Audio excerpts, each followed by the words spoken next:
안녕하세요. 이종욱입니다.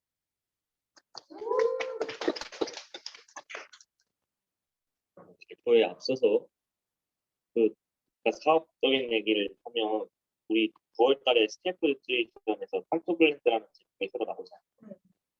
트루콜라겐하고 그중에 판토블렌드를 이번 주 일요일에 모형 TV에서 방송을 추천드립니다.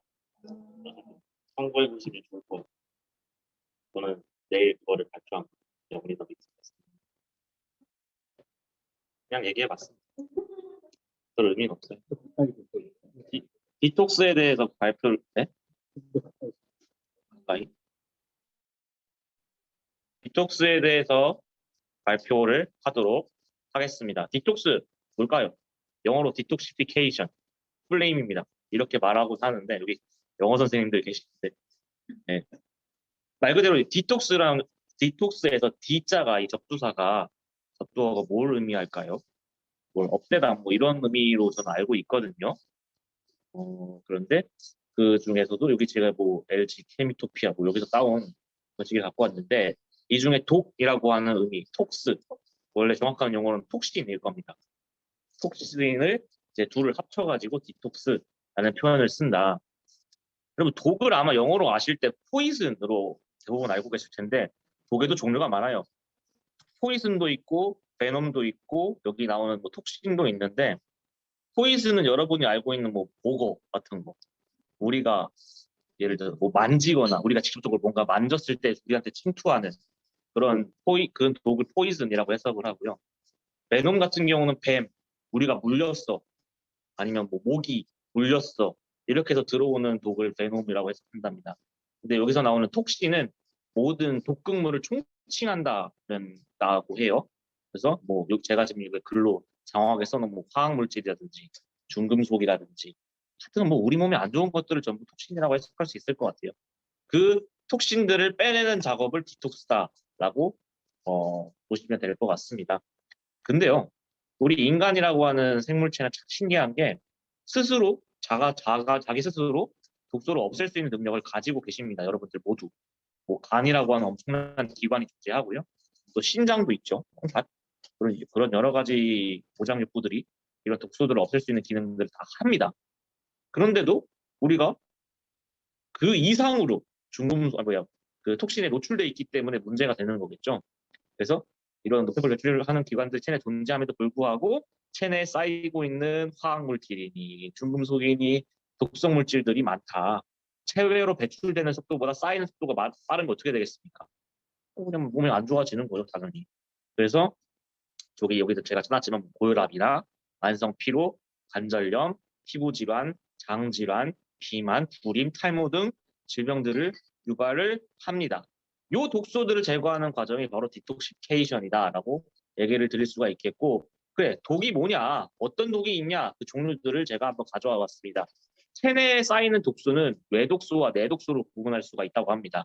외독소는 여러분들 아시는 미세먼지 그리고 대기 오염 물질, 이런 것들이 이제 외독소, 식품 첨가물 우리가 먹는 거, 경피독이나 아니면 경구독 모두 외독소로 얘기를 할 수가 있겠고요. 여기 제가 따온 이 자료에서 보시면 요 모든 게 이제 외독소입니다.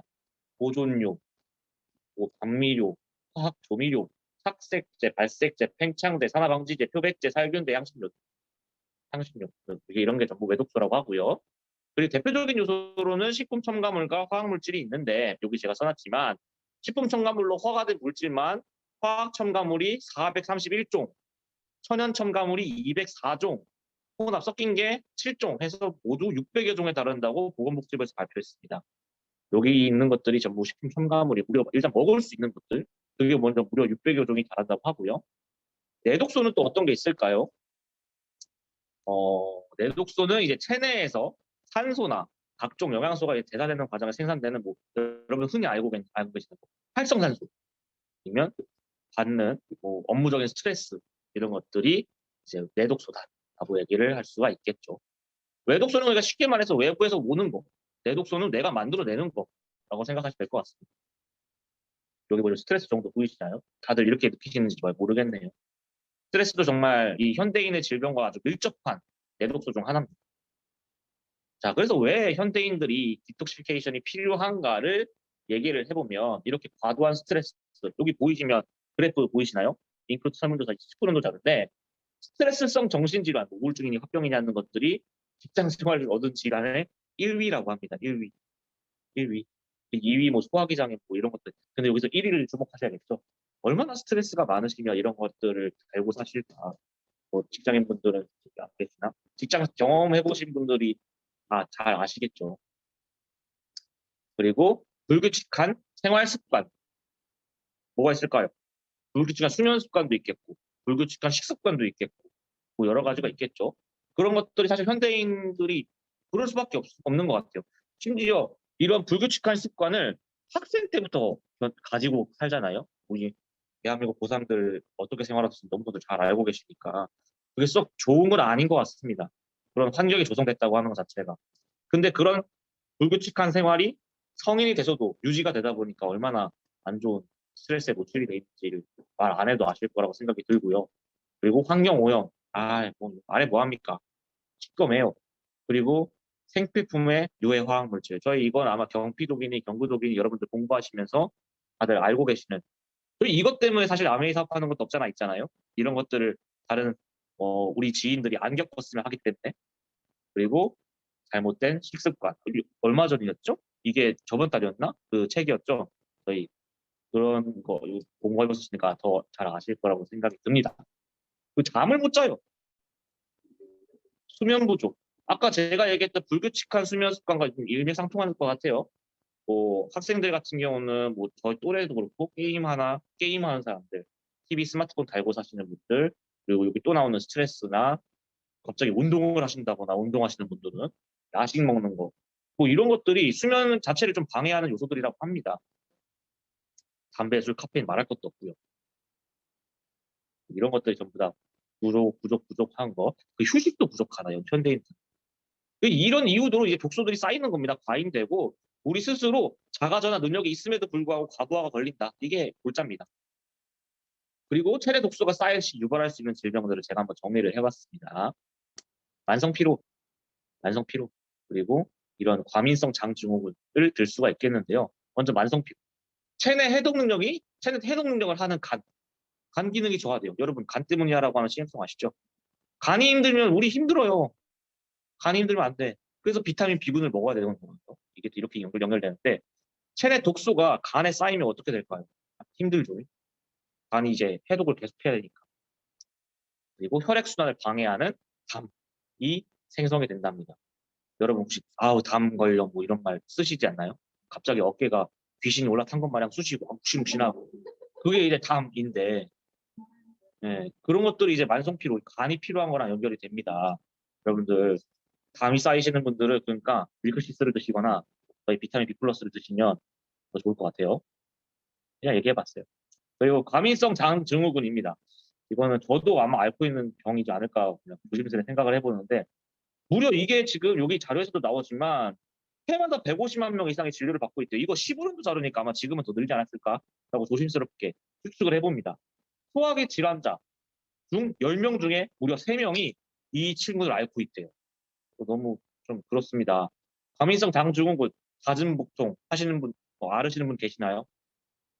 그 설사 하시는 분, 변비 앓고 계시는 분, 변비는 특히 여성분들 많으시죠. 근데 이게 아직 뭐 저 이거를 뭐 찾아보겠다고 논문이나 이런 거 뒤져봤는데 아직 명확한 원인은 규명되지 않았다고 하는 게 뭐 지금 의사 양반들이 얘기하는 거예요. 근데 그 중에 하나가 요인들 중 하나 중 그냥 꼽는 요인들 중 하나가 스트레스다. 그래서 뭐 별명으로 스트레스성 대장 증후군이라고 말할 정도로 어쨌든 스트레스는 명확하게 밝혀진 것 중 하나입니다. 뭐 추가적인 거를 더 연구해 봐야겠지만 그리고 다른 원인으로 또 하나 꼽는 게 과도한 지방 섭취. 우리 아까 앞서 봤던 뭐 예를 들어서 잘못된 식습관의 일환이죠. 그런 지방 섭취 등의 잘못된 식습관으로 인해서 장내 환경이 오염된 뭐 예를 치킨이라든지 족발이라든지 하여튼 여러분 생각하면은 기쁜 거 생각하면은 기쁜 거 그거 드시면 안 된다 이겁니다. 뭐 그냥 쉽죠. 근데 생각하면 막 짜증나는 음식 걔네 드셔야 돼요. 짜증나는 음식 뭐가 있을까요? 샐러드. 일단 생각만 해도 스트레스 받지 않아요? 그리고 뭐 호밀빵, 집어 던지고 싶은 것들 그런 것들을 근데 여기 보시면 자가진단법도 제가 한번 챙겨봤는데 별로 이런 방송 별로 안 좋아하는데 이런 게 있길래 하면 따왔습니다. 운전, 수업, 회의 등 특정한 상황에서 배가 아프신 분. 갑자기 내가 발표해야 되는데 발표 전에 배가 아파 버려. 그런 분들. 그리고 변비나 설사가 이게 아마 갑자기 극심한 스트레스가 확 올라왔기 때문에 이럴 수밖에 없는 것 같아요. 그리고 화장실을 다녀왔을 때 일시적으로 완화가 되는데 한 10분 지나고 15분 지나고 또 옷똥 싸러 가는 사람. 가스가 차고 복부 팽만감이 있으신 분. 우리 엄마 스폰서님. 그리고 죄송합니다. 잔변감 있으신 잔변감 뭔지 아시죠? 예, 응가를 했는데 좀 뭔가 토끼똥 마냥 또 뭐가 나올 것 같은 느낌. 그리고 변대 이거는 제가 뭔지 모르겠어요. 변 대신 흰색이나 노란 점액 이게 이거는 전날에 혹시 과음을 하신 게 아닌가라는 생각을 조심스레 했어요. 식사 후에 바로 화장실 가시는 이거 나 식사 후가 안 돼요. 식사 후. 전중 후 다 가죠. 그때마다 가시는 질병 투 피부 질환 역시 아이 키우시는 분들 이 피부 질환 많이 접해 보실 거고 저 집 방에 누워 계신 우리 왕자님도 앓고 계신 분 중 하나인데 아토피 피부염이나 여드름 등의 피부 질환 이게 사실 뭐랄까요 현대 질병 중에 하나입니다. 아토피는 아직 명확한 원인도 밝혀지지 않을 정도로 미지의 세계예요. 근데 그냥 좀 밝혀지는 걸로는 면역 질환이다라고 얘기를 하는 겁니다. 면역 질환이 어떻게 해결되는지 아시죠? 체내 독소라는 거예요. 이렇게 얘기를 할 수 있겠고 장 누수 증후군 역시 이 피부 질환의 원인 중 하나다라고 얘기가 나오고 있습니다. 그건 뒷장에서 따로 추가를 할 거고요. 암, 여러분 요즘 뭐 암도 이제는 뭐 정복할 수 있는 질병이다라고 얘기를 하는데 개뿔 아직 멀었어요. 암도 준비해야 됩니다. 근데 암 같은 경우는 활성산소가 그 원인 중 하나로 꼽히고 있습니다. 우리 뭐 비타민 C 공부할 때 흔히 봤던 비타민 C나 비타민 A, 비타민 E 그리고 우리 뭐 제품 중에 코큐텐까지 이런 것들을 꾸준히 드셔야지 이런 활성산소를 제거할 수 있는 겁니다. 체내 활성산소가 많아지면 이 산화 스트레스가 상태가 되고 이 산화 스트레스가 바로 암을 발생하는 그 저단백질인 저산소인자 영어로 HIF를 활성화시킨다고 합니다. 그렇대요. 우리나라 같은 경우는 뭐 위암, 대장암 이런 거 많이 알고 계시잖아요. 위암이 많은 이유는 뭘까요? 특히 대한민국 사람들이. 예. 뭐 서양인들은 대한민국 사람들의 위암 원인을 1번으로 꼽는 게 맵고 짜고 그런 것도 있지만 국물이에요. 우리 국물 요리가 거의 메인급으로 올라와 있기 때문에 이 위암의 원인이기도 합니다. 일단 첫 번째 국물이 뜨거워요. 네. 그 냉국은 진짜 말 그대로 냉국밖에 없잖아요. 장 누수 증후군 제가 이게 가져왔는데 장황하게 설명을 할 수밖에 없는 증후군 중 하나입니다. 이것도 현대 질병 중 하나예요. 장 점막이 손상이 됩니다. 그래서 정상적으로 흡수되어야 할 필수 영양 성분의 흡수가 떨어지기 시작하죠. 그럼 어떻게 연결되는지 아마 여러분 잘 아실 겁니다. 정상적인 상태에서는 유입되지 않을 물질들이 흡수가 돼요. 그러면서 면역 체계에 이상이 생긴다. 삐용삐용. 다수의 원인으로 인해 정상적 장 점막 세포의 미세 육모 뭔지 아시죠? 세포가 치밀 결합이 손상됐을 경우에도 발생이 되는 겁니다. 이런 거. 이게 보이시는 게 육모인데 이 친구들이 제대로 연결이 돼 있어야 되는데 갑자기 떨어져 버리는 거예요. 뭐 모종의 이유로 여러분들 뭐 지방 같은 거 많이 드시면 이렇게 되는데 그 안으로 들어오지 않아도 될 저 빨간색 친구들이 들어오기 시작하는 겁니다. 근데 이 문제는 여기 이 점막 앞으로 뭐가 있죠? 혈관이 있어요. 이 친구들이 혈관을 타고 신나게 수영을 시작하는 겁니다. 그러면 이제 도착하는 곳이 어디야? 간이죠. 결국에 면역 자체가 완전히 붕괴되는 상황을 초래하는 거고요. 유해균이 왜 증가될까? 정신적 스트레스, 음주, 그리고 뭐 허혈, 그리고 뭐 염증, 항염증제 뭐 이런 것들 뭐 있겠습니다. 안 좋다고요. 네. 그러니까 이게 면역이 붕괴되니까 아까 피부 질환으로도 연결되는 겁니다. 다 같이 이거는 제가 나중에 자료 공유할 테니까 한번 해보세요. 잘못된 디톡스는 뭐가 있을까? 뭐 잘된 디톡스 말고 최근에 이 디톡스가 하도 유명해지다 보니까 디톡스 종류들이 우후죽순으로 늘어났어요. 그 중에 하나, 아니 여러 가지 뭐 종류들 뽑자면 간식 디톡스, 아예 밥을 안 먹어버리는 거, 혹은 원푸드 디톡스, 하나만 죽자고 먹는 거예요. 그 중에 하나가 이제 레몬 디톡스, 뭐 저기 주스 디톡스, 뭐 이런 것 여기 보이시면 맛있는 주스들이 있는데 뭐 레몬만 먹으면 어떡합니까? 전반적인 문제가 다 있는데 비타민 C만 주구장창 먹으면은 다른 것도 섭취해줘야 되는 거 아닌가요? 그러니까 영양 성분이 전부 밸런싱하게 들어가 줘야 되지 하나만 하면 안 되는 거 여러분들 다 아실 거라고 생각합니다. 오히려 영양 결핍을 초래한다. 이걸 말씀드리고 싶은 거고요. 뭐 비타민 C가 몸에 안 좋다는 게 아니라 레몬이나 특정 과일 혹은 주스 디톡스는 영양 편중, 그러니까 붕괴, 몸의 균형 붕괴. 그리고 장기간의 공복, 이거 위험하죠. 장 전망을 오히려 이건 자극을 하는 거예요. 그러면은 부작용을 동반한다. 그래서 왜 한참 굶으신 분들이 뭐 갑자기 다음날 또 밥 먹어 이럴 수 없는 거거든요. 왜냐하면 장 점막이 흔들려 있는 상태에서는 조금씩 먹어야 돼요. 조금씩. 그래서 이게 식사량을 늘려가거든요. 이게 원인도 이게 이것 때문인 것 같고 산성에 의한 장 점막 자극. 여러분들 그 드시는 식사들 대부분 산성 물질일 겁니다. 네, 부정할 수 없는 사실이죠. 그래서 그러한 것들이 장 점막을 자극한다. 제가 말씀드리고 싶은 이 빨간 글씨인데요. 급작스러운 단식 그리고 절식은 면역계통의 약화로 이어집니다. 그래서 충분한 비타민, 무기질, 영양소들을 같이 섭취하면서 진행하는 디톡스가 훨씬 더 건강합니다.